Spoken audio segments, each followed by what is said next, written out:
Welcome back to another meeting here on YouTube Anonymous. My name is Lindsay and today I will be showing you how to make beautiful urns. I hit the streets for some inspiration and then I went to the dollar store for some picks. You can see here that there are some red balls, some gold balls. You can even get some sparkly twigs that they've spray painted for you, or you can do it yourself. I found two lovely large pine cones outside and I shoved posts right up their butts. Then I went outside and see these lovely branches right here. I picked them off of the ground. They were fallen branches. You can also get them off of trees and bushes. You will need as you can see right there, I have a hand bush trimmer. That's basically all you need if you've got some vegan power like I do. Now I started off by filling my pot with damp dirt because when it freezes it's going to hold everything in place and weigh it down. You can put stones at the bottom of your urn too, depending on the height and narrowness of it. And then I went ahead and shoved these lovely birch branches that my mom had from years ago that she cut off of a tree, and I created a peak or a top point. What you want to do when you're creating anything, any kind of setup or design or staging, you want something really tall in the center, like a mountain peak, and then everything around it is going to come down. So what I've done is I've created the peak with the birch branches, then I have the big branch of pine behind it creating some sort of background, and then I'm filling it in the center and having it drape over the sides. So what I'm creating is height and movement. I'm creating shape and flow.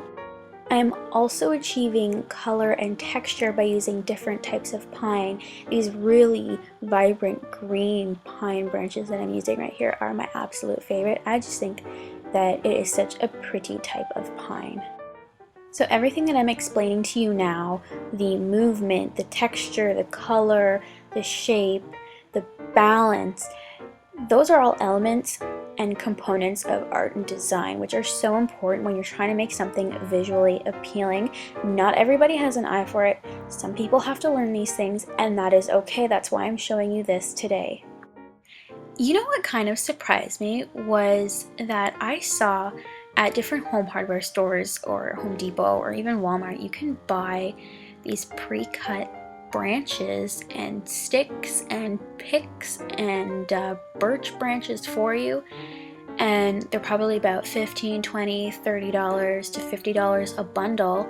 And I kind of laughed to myself and I was like, I wonder what I have outside everywhere where I live. Oh yeah, that's right, pine trees and sticks and pine cones and branches.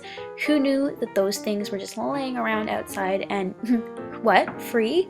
Yeah, so you don't really need to go out and buy pre-cut bundles, and you don't even need to go out and pay someone, because guess what? You can do it yourself for a few bucks and it only takes about 15 minutes. So I am just about done. As you can see, I stuck in this beautiful blue pine branch, and that is creating an equal weight or balance compared to the lopsided, asymmetrical white birch branches. I'm also filling in with a little bit, it's lighter weight than the big blue branch. These little picks that I got, and pine cones. Those are super cute. And I also stuck in these temporary white flowers until I made a bow. That will be in my next video, so stay tuned.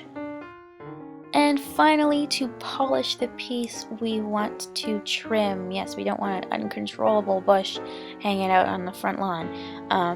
So I went around the sides and made sure that it wasn't too explosive and bushy.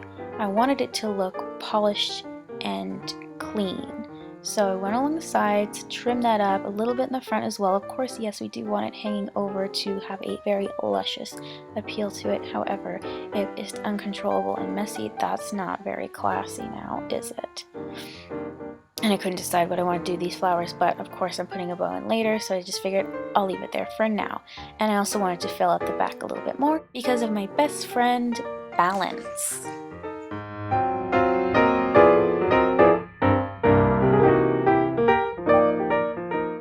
So that was it. That's how you make a beautiful urn for your Christmas on your front lawn, porch, or entranceway to your shop or little store.